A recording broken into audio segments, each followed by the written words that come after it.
In 1987, Prince released Sign of the Times, a double album that included the incredible title song about AIDS. One night, David Lee Roth, model Christy Turlington, and I went to dinner at Indochine. After an hour listening to David Lee Roth laugh at his own jokes, we departed from Mick Jagger's house on the Upper West Side. Mick played us the Sign of the Times album. Mick asked me my opinion, and I thought it was amazing. He agreed and told me that Rod Stewart told him if Prince was white, they'd all be in trouble. Sign of the Times. It was a phenomenal album. We didn't have enough time with it because there was so much more in that album that we could have explored. You just couldn't slow him down. And I said, Prince, people can't absorb it as fast as you're putting it out. And he then said, what am I supposed to do? It just comes through me. Just does what he wants to do. He doesn't worry about limitations, and when you work with him, that kind of rubs off. You just kind of go in there and you do the music you want to do, and you don't get into the trap of thinking how is this going to be accepted, which is real easy for an artist to fall into. Yes, he was lashing out at Warner Brothers, but he was lashing out at the big company.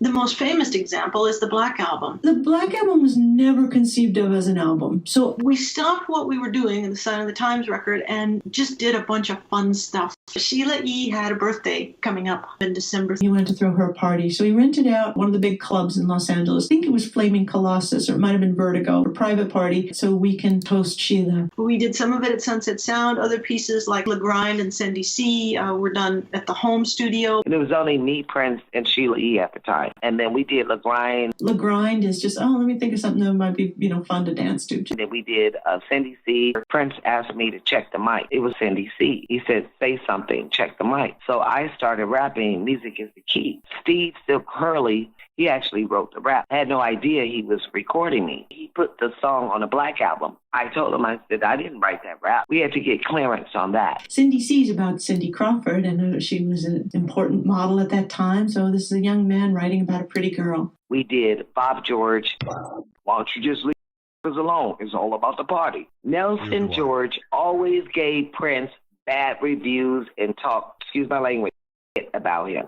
I don't mind negative criticism. I just don't like lies. I've been very, very honest, I think, in my work and my life, and I know it's hard to tolerate. So Prince got pissed and wrote this song called Bob George. There's a song that Prince wrote about us that's on the Black Album. It's called Bob George. I don't know why he did it. There was no truth to that fur coat or whatever it is I was supposed to have given some girl.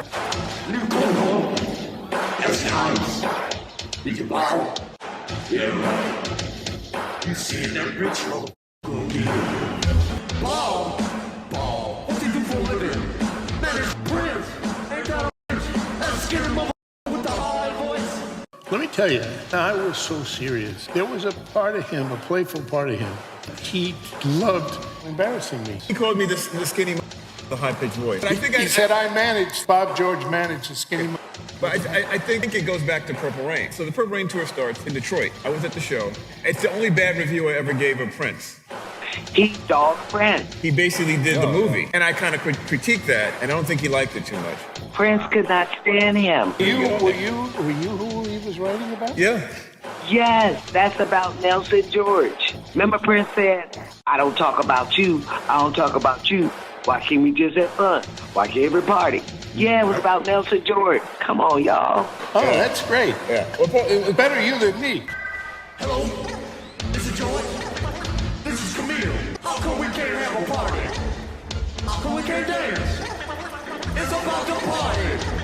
Dance songs strung together, Cindy C and Le Grind and stuff like that. When we would do parties, you'd go up the street to Grundman Mastering. Ernie would press us acetate that would play on your turntable just like a record. You take the acetates to the club, give it to the DJ, and the DJ will play your fresh work. He liked to dance to his own music. At this big party that Prince was throwing, so we pressed up this collection of songs for Sheila E.'s birthday, and we danced to it. And that's what it was for. To dance to at a party. It's not a conceived of album.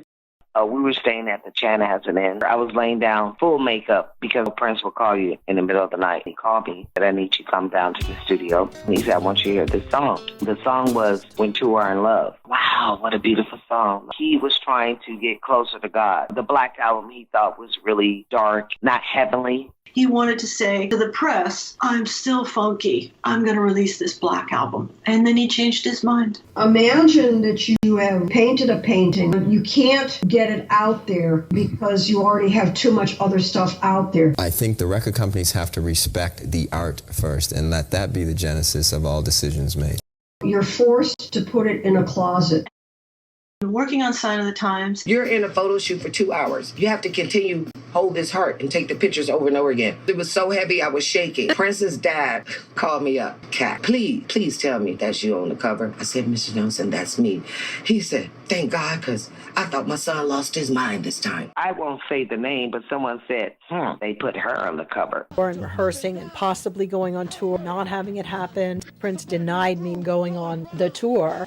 The rehearsal process for Prince is a process of self-discovery. We will learn the show, and then the next day he'll change it as if we didn't learn anything and start all over again. We had so many changes going on. I mean, we're doing a rehearsal, his dad pop in, his mom come down sometime. I was so intimidated, but at the same time, I was so excited. I was the youngest in the band. I was the newest in the band. It was like, oh my God, Sheila E. We just played constantly. It was rehearsal, that energy. He was probably thinking about the film when we were rehearsing. And I'm looking at Nico and Dr. Fink, and I was just overwhelmed. And once we go through several months of actually learning the material and really learning the music. After we played, musicians came up and they said, man, you know, he picked the right people. Then we go into the production rehearsals. We're performing the show on the actual stage, which has already been designed and constructed. It's not enjoyable for anybody, probably least of all Prince. He wanted something more visually, and it happened to be a Sunday. The only thing open was a production of Guys and Dolls, the Chanhassen Dinner Theater. So that background is actually that the dinner theater was doing. Anything's on the table. If he didn't like it, he'd just say, that's not sexy. Well, you can look at our show and see that it's like, I'll do what the other person wants. Bonnie Raitt was hanging out with us. She watched our rehearsal. I had been dropped by Warner's. Prince called and said, man, you got a raw deal. Why don't you come on over? Warner's will have to take a little lesson on how to treat somebody. I said, I don't want to go do a whole Prince record, but you don't want to come over in my wheelhouse. So if we come up with something that's equally mine and yours. I went to Minneapolis and he had already cut the songs. And I mean, it was funky, but in the wrong key. And there wasn't any place for me to add musical ideas. He went off on tour in the summer. We made plans. I put my guys out of work to make the record with him. Prince extended his tour over in Europe, and he never called me. It was not a happy ending. Welcome to the Year in Rock 1987. Let's begin with two of music's most enduring superstars. Michael was back on top again as the album entered Billboard's chart at #1. Bruce released Tunnel of Love, his first studio album in 3 years. Once Bad was out, Michael was off to Japan to start his first solo tour. And while Jackson was dancing up a storm, Springsteen put out Brilliant Disguise. By the summer, the boss was turning up at small clubs to jam with John Bon Jovi. And Michael Mania reached new levels. By year's end, both artists had reaffirmed their superstar status. So we'll probably see Bruce and Michael on the road in '88. But who'd we see out there in '87? The Sign of the Times tour was never played in the States. It was a bit of a mess. He's not the kind of guy who looks at the calendar to decide when to make a record. Music flows through him, and he puts it on canvas when the spirit moves. He can write a hit at a drop of a dime. American Top 40. Now on American Top 40, we're up to the superstar, Prince. His 14th Top 40 hit. Here he is with Sign of the Times. Prince. Prince's Sign of the Times. And that sign pointed to #3 on the chart as the countdown continues. The hits from coast to coast. Those shows were great. No, we had a great time. We had so much fun. He had canceled any idea of touring the States with this show. I thought it was a real loss not to do that. And we did tour the States with Love Sexy. That tour didn't have the impact that a Sign of the Times tour would have a year and a half earlier. A lot of that decision was based on his excitement to get into the building. Asian Park was still being built. Prince called me the day we arrived in Amsterdam, and he called me in the afternoon. He was going to do a movie. The marketplace wanted to see the show. He wanted his legacy to include a proper documentation of the show. We knew about the film I think before we went on tour. We don't know what he's up to until it's all put together. He felt like he didn't really have to explain things. Now, he couldn't tell everybody. It would just divide everybody's attention from what we need to finish now. You know, everybody's paid their money. They're excited. They're ready to see this. You have all the lights. You got the great sound. You need to get us a mobile truck right away. We're going to record these concerts at Rotterdam. This film crew is coming. I had to make some phone calls to Germany and get the truck out there immediately. And no pre-production. It needs to be perfect or heads will roll. Sign of the Times was Prince had a crush on me, but I was in a relationship with Brooks. We had a club at the beginning of the movie with this Asian girl. That was Prince's girlfriend at the time.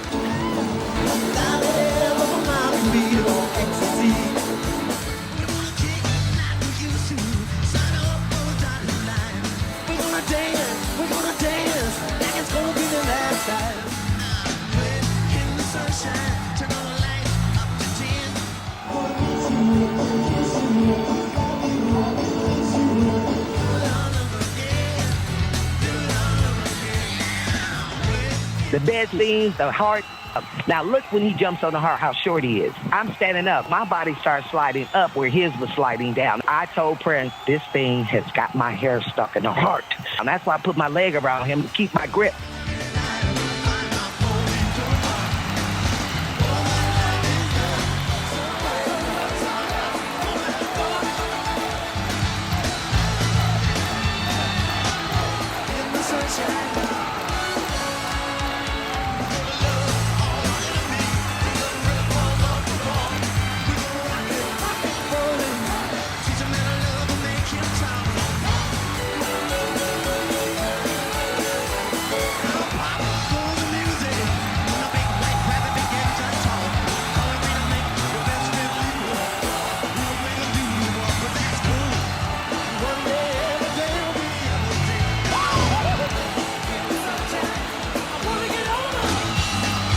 I said yes. I just took the reading, put it on my finger. We did Beautiful Night. We celebrating because I said yes. This was all for the movie to make it work. It was just unique what we had with the Sign of the Times Love Sexy tours. I think it was one of the best bands that he had in a while. You Got the Look, the song I did with Prince. Sheena Easton was there. We were out of the country when we did that in Europe. It's a real strutting, arrogant, it's an attitude piece. So that's what you have to do. You can't walk out there in a white cotton dress and go, you got the look, you got the hook. Shot the video. We're doing the dance steps. You have to do it, otherwise you ain't doing your job. It was fun. The smoke and everything and the whole vibe of it. Bonnie Boyer and I would sit in between takes in the balcony. It must have been a stadium, but you'll correct me. You forgot to say Cat choreographed. You got to look. I choreographed that whole tour. I choreographed something at the time. 1, 2, 3, 4. Got nominated for Best Choreography. Cat Glover, Prince, You Got the Look. But Sheila E. forgot to mention that, didn't she? And I was up against Michael Jackson, Janet Jackson, and Sting. I remember shooting the video and we were exhausted. Que vous inspire Prince? La liberté. Cat flew there 2 days before y'all. Auditioned 300 dancers that spoke French. I didn't speak a bit of French. Hired the dancers, choreographed Sheena Easton, Sheila E., the whole thing in Paris, France. Attendent depuis 2 ans le retour sur scène de l'idole. Prince, qui a failli plonger à Roger Prince Nelson, a donc repris du poil de la bête, de scène évidemment. It was non-stop playing. We had a blast. I can go all night long. It was like aerobics to me. When you watch the two of them dancing together, it's just nuclear. It was chemistry. If I'm going to be on the stage, I'm going to give it 110%. Everyone thought, gosh, Cat and Prince. No, Cat was at our hotel room getting all kind of food on the menu, while everybody else was out in their little bustiers and bodyguards. Cat Glover was in their hotel. So we began to do club gigs. During the tour, then playing the after parties. Prince would pull me aside and say, find a club in town. Sometimes, literally, we wouldn't know until after the main concert. We'd be in the bus or the van or whatever going back to the hotel. And then we're off to a club or wherever to play another 2 hours, sometimes longer. To be absolutely honest, when we first started doing them, they were a lot of fun. I got a phone call. Hey, Cat. Oh, God, now what? Another show, dude. I just danced for 2 hours. We got to do another after show. I'd been living in France. Prince was paying for it. Good God, aren't you a singer? What are you doing? I must to have had my album. I Am Tired, back and forth. We just shot these 2 concerts. You can't do tours and ship your set 2 days before it's supposed to be in Europe. We were finishing up in Europe just about the time that Paisley was getting ready to open.